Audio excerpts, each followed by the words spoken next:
जहांगीरपुरी का मामला जो है तूल पकड़ते जा रहा है। उन्नाव से सांसद साक्षी महाराज कह रहे हैं कि इन जिहादियों से लड़ने के लिए पुलिस पे भरोसा नहीं करना होगा और जो है तीर कमान तैयार रखे।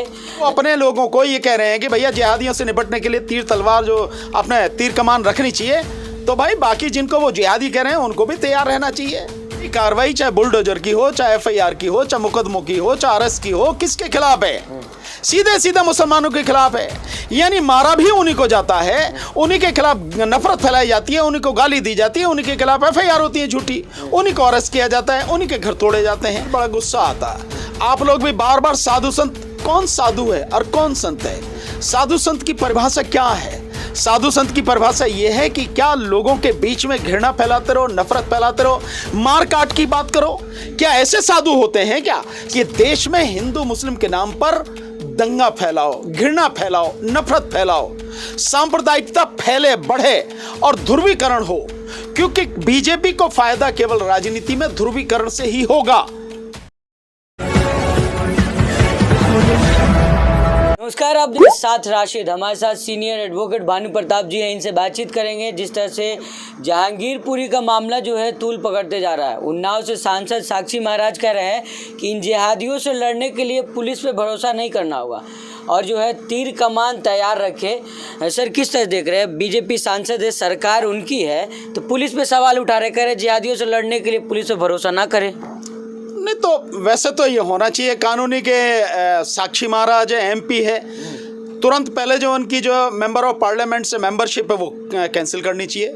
क्योंकि अगर एक मेंबर ऑफ पार्लियामेंट इस तरह की बात बोल रहा है, देश में बदगुमानी फैलाने की कोशिश कर रहा है, देश में एक आतंकवाद फैलाने की जो कोशिश कर रहा है, तो उसकी मेंबरशिप तो वैसी कैंसिल होनी चाहिए। पर इस बात को लेके कि जब वो अपने लोगों को ये कह रहे हैं कि भैया जिहादियों से निपटने के लिए तीर तलवार जो अपने तीर कमान रखनी चाहिए, तो भाई बाकी जिनको वो जिहादी कह रहे हैं उनको भी तैयार रहना चाहिए। क्योंकि जिस भाषा में वो बोल रहे हैं उसी भाषा में उन्हें जवाब दिया जाना चाहिए। ये तो मैं तो यही मानता हूँ कि ये जो जिस तरह की बातें कर रहे हैं इसका तो यही मतलब है। भाई पुलिस पे जब उन्हीं का प्रशासन है, उन्हीं का शासन है, अगर वो पुलिस पर विश्वास नहीं कर रहे तो पुलिस जिनके खिलाफ कार्रवाई कर रही है उन्हें पुलिस पर क्यों भरोसा करना चाहिए, या वो पुलिस पर भरोसा कैसे कर सकते हैं? तो सवाल यही उठ रहा है कि होम मिनिस्टर उनके पार्टी के, प्रधानमंत्री उनके पार्टी के, तब भी वो ऐसी बात क्यों कह रहे हैं? नहीं देखिए, ये बीजेपी ने कुछ इस तरह के लोग छोड़ रखे हैं जिनका काम ही सिर्फ ये है कि देश में हिंदू मुस्लिम के नाम पर दंगा फैलाओ, घृणा फैलाओ, नफरत फैलाओ, सांप्रदायिकता फैले बढ़े और ध्रुवीकरण हो। क्योंकि बीजेपी को फायदा केवल राजनीति में ध्रुवीकरण से ही होगा, यह ध्रुवीकरण से ही होता है, अन्यथा बीजेपी को नहीं। आज की तारीख में स्थिति यह है पूरे देश में कि देश में 80 से 85% जो जनता है वो बीजेपी से बुरी तरह से नाराज है, नफरत करती है, और यह बीजेपी को मालूम है। इसीलिए जो जनता नाराज है उस जनता को एक प्लेटफॉर्म देने की कोशिश की गई, केजरीवाल के रूप में उसे स्थापित किया गया। वहां पे पंजाब में EVM के माध्यम से उसे जिता के स्थापित कर दिया, भाई जो हमसे नाराज हो केजरीवाल के पास में चले जाओ। और कहना भी उसी दिन से शुरू कर दिया गया है कि भाई इस देश में अगर मोदी को कोई टक्कर दे सकता तो वो केजरीवाल है। तो ये सब कुछ प्लान्ड है, और ये लोग जो छोड़े हुए हैं बाकायदा तरीके से छोड़े गए हैं। चाहे ये हो, चाहे और भी इसी तरह के जो है भगवाधारी कई लोग हैं जिनको इस बात के लिए छोड़ा गया है, यही काम करते हैं। सर, हिंदू संगठन कह रही है कि सर बदला, जहांगीरपुरी का बदला जो है अलवर में महादेव से लिया गया है, मंदिर तोड़ दी गई है, वहाँ पे लगातार एक समुदाय को फिर वहाँ भी टारगेट किया जा रहा है। ये तो झूठ है, बिल्कुल तोड़ दे। देखिए ये सब वो सारी की सारी चीजें कैसे भी हो घुमा फिरा के, भाई मुझे तो तुम्ही को टारगेट करना, यानी कुछ भी कर लो टारगेट मुसलमान को करना है। और वहां भी क्यों किया जा रहा है? वहां जो की जा रही है ये सारी की सारी बातें, वहां अगर किसी ने किया है तो वो सरकार ने किया है, वहां मुसलमानों ने तो नहीं तोड़ा ना मंदिर या जो भी कुछ है। सो जो कार्रवाई की गई है वो सरकार द्वारा की गई। आप सरकार के खिलाफ बोलो कि भाई आपने क्यों करा है, ये सारा सब कुछ है। सो आप, लेकिन आपका मकसद ये है कि कैसे भी हो मुसलमान को टारगेट करना, क्योंकि वहां पर राजस्थान में अगले साल चुनाव है, वहां भी सारा माहौल बनाना है, ध्रुवीकरण वहां भी करना है। चाहे राजस्थान हो, चाहे मध्य प्रदेश हो, चाहे छत्तीसगढ़ हो, कहीं भी हो, हर जगह हिंदू मुस्लिम ध्रुवीकरण हो, ये सारी कार्रवाई चल रही है और इसके लिए सारे छोड़ रखे हैं। सर, आपने अभी बात किया अरविंद केजरीवाल को। सर, लोग कह रहे हैं कि MCD का चुनाव नजदीक है, केजरीवाल उन लोगों को रोहिंग्या कह रहे हैं कि बांग्लादेशी लोग हैं जो भाजपा पाल रखी इन लोगों को? अरे केजरीवाल आरएसएस का आदमी है। मैंने बहुत पहले कहा, लोगों को पहले भी समझाया था। जो ये चुनाव हुआ, दिल्ली का चुनाव, दिल्ली के दंगे हुए, उससे पहले सीए एनआरसी का आंदोलन चला। केजरीवाल कहीं दिखाई दिया सीए एनआरसी के आंदोलन में? सीए एनआरसी के आंदोलन को कोई सपोर्ट कभी केजरीवाल ने की? किसी मंच से कहीं कहा कि हाँ सीए एनआरसी जो है, जो सरकार लेकर आ रही है, गलत है? किसी मंच से कहा? मैं तब भी लोगों को कहता था कि आपने सबने इसको वोट दिया, इससे पूछो तो सही भाई किसके साथ में है केजरीवाल। नहीं पूछा गया, नहीं माना गया, और फिर भी केजरीवाल को वोट दी गई। और जब दिल्ली दंगा हुआ, केजरीवाल उसे रोक सकते थे, लेकिन केजरीवाल ने नहीं रोका। भाई एक प्रदेश का मुख्यमंत्री जिसके साथ 62, 63 या 64 जिसके पास में सीटें हैं, जिसके एमएलए 70 में से, वो आदमी जहां खड़ा हो जाएगा, मुख्यमंत्रियों को चपरासी थोड़ी है वो, जहां जाके खड़ा हो जाएगा, किसी की हिम्मत है कि वहां कोई भी बदतमीजी कर जाए, कुछ भी कर जाए, लेकिन नहीं।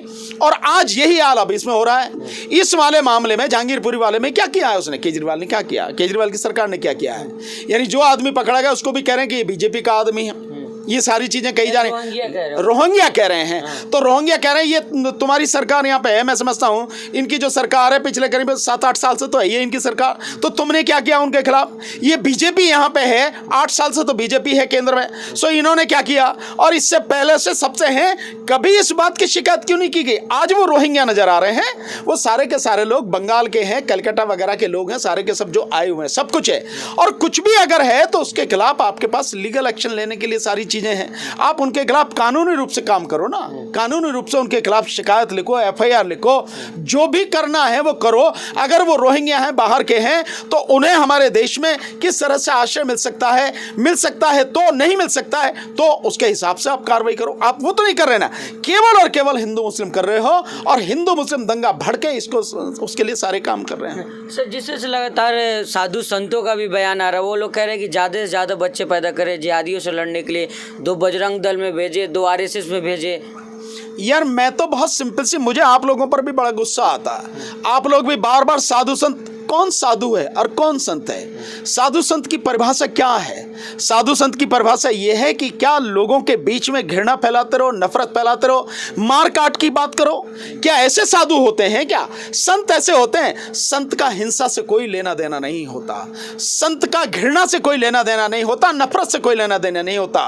संत तो हर किसी के लिए होते हैं, किसी भी जाति और किसी भी धर्म का हो। साधु हर किसी जाति धर्म सबके लिए, उनके लिए सब समान होते हैं। इनको तुम ये भगवाधारी जो हैं, जो बीजेपी और आरएसएस के छोड़े हुए जो लोग हैं, जिनका काम केवल नफरत और घृणा फैलाना, इनको साधु संत मत कहा करो। और जो इनको काम दिया है बीजेपी आरएसएस ने, वही तो करेंगे, और क्या करेंगे? तो वही कर रहे हैं सब लोग। आजान विवाद भी थमने का नाम नहीं ले रहा है। राज ठाकरे आ रहे हैं अयोध्या, कह रहे हैं कि हिंदुओं को इकट्ठा करेंगे। सर अच्छी बात है, कर लो भैया, हिंदुओं को इकट्ठा कौन मना कर रहा? भाई इस देश में सबको आजादी है, चाहे जिसको इकट्ठा करो सबको इकट्ठा, कौन मना कर रहा है? लाउड स्पीकर उतारने की बात कर रहे हैं। नहीं, वो तो खैर सरकारी काम है, कौन सरकार भी है, बिल्कुल मरी नहीं है, संविधान भी है, लोग भी जिंदा हैं, सब मर नहीं गए हैं कि किस तरह से आप लाउड स्पीकर उतार दोगे, ये कर दोगे। ये सब कहने वाली बातें हैं, कहना और करने में जमीन आसमान का अंतर है। सर बुलडोजर की कार्रवाई किस तरह देख रहे हैं? लोग कह रहे हैं सर एक तरफा कार्रवाई हो रही है, तमाम संगठन हो सर आवाज़ उठा रही है, वहाँ के लोकल लोग भी कह रहे हैं कि एक तरफा कार्रवाई हुई है। नहीं, लोगों के कहने की जरूरत क्या है? तो आप देख रहे हो भाई किसके खिलाफ कार्रवाई हो रही है।